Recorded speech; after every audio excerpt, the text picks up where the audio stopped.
Assalamu alaikum. Today I am going to recite Surah Nahl, ayah number 11, with meaning. أعوذ بالله من الشيطان الرجيم. ശബിക്ക പ്രപിശാചിൽ ഞാൻ അല്ലാഹുവിനോട് അഭയം തേടുന്നു. ബിസ്മില്ലാഹിർ റഹ്മാനിർ റഹീം.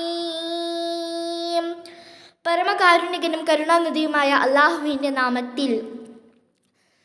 യുംബിതു ലകും ബിഹി الزرع والزيتون والنخيل والأعناب ومن كل الثمرات إن في ذلك لآية لقوم يتفكرون.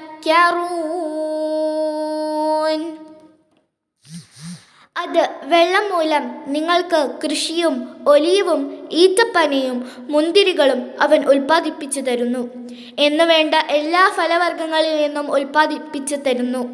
നിശ്ചയമായും അതിലൊക്കെയും ചിന്തിക്കുന്നവർക്ക് ഒരു വമ്പിച്ച ദൃഷ്ടാന്തമുണ്ട്.